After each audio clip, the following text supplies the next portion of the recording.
Welcome back. Let's get some reaction now to an action-packed Sao Paulo Grand Prix where George Russell claimed his first win of his Formula One career. Yeah, delighted to say we can speak live now to Sky Sports F1's Johnny Herbert. Great to see you, Johnny. It's difficult not to start with George Russell, isn't it? I mean, what a win that was. The sprint race on Saturday backed it up with the race yesterday. Just how impressed were you with the performance over the weekend?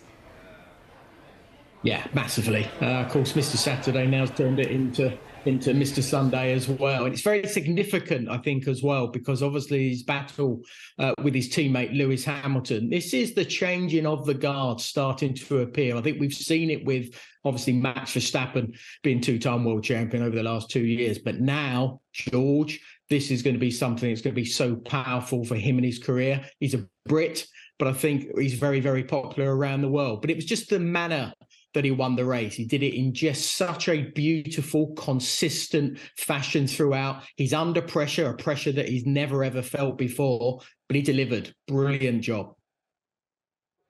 When can he deliver, or at least world title contention? How long will that be, do you think?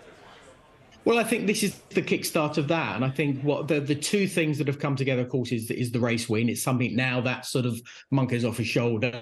And now we can sort of just really sort of just concentrate on the last race coming our way in Abu Dhabi. And then it's really down to Mercedes to be able to supply the car, which hasn't been the case throughout this season. Now they have got themselves in a much, much better position. And when that position has come George's way, he's grabbed it and he's delivered. And I think with the race win that he's got in Brazil, as I said before, will carry him through to Abu Dhabi with a sort of completely different confidence when he gets in the cockpit. Yes, he's won a race, but he also beat Lewis Hamilton at the same time. So this is brilliant for him. And if they can supply him a car and continue this development program that they've done in the last part of this season and give him a car for next year, I'll tell you what, I think I'd put a bit of money on George being able to take that championship. Yeah, so I wanted to ask you, a 1-2 finish then for Mercedes after what's been a difficult season for them. What does that mean then looking ahead to next season? Well, for us as race fans, it's brilliant because we expected Mercedes to be within the mix at the beginning of this season. That wasn't the case. We had Ferrari and Red Bull battling it out. That sort of fizzled out on Ferrari's side. Now we've got Mercedes coming into the mix at the same time. It was a good comeback, actually, from Ferrari, Charles Leclerc and Carlos Sainz towards the end of that race.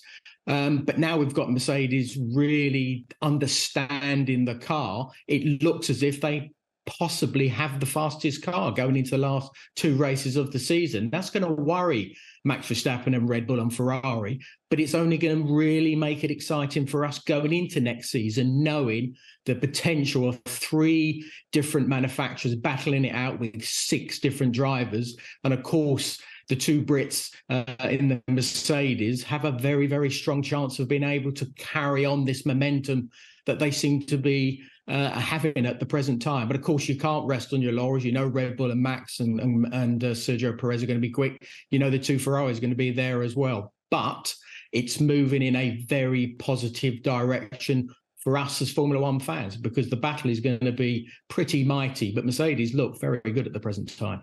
What did you make of Red Bull, though, Max Verstappen refusing to let his teammate Sergio Perez go past him?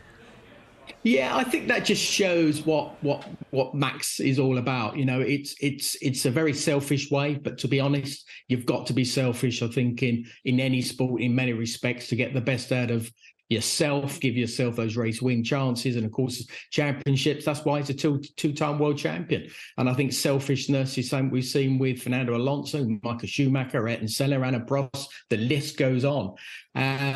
So seeing that sort of situation, it puts a bit of a sort of bad taste in your mouth, but you sort of understand it as a sportsman and a Formula One driver. But they've sat down, so Max says, they've sorted it out, and he says it'll help him out if that is something he needs to do when we go to Abu Dhabi. But yeah, it was a strange one at the time, but let's see what happens in the next race coming our way. Much, Johnny. Really good to get your thoughts on it all. Cool.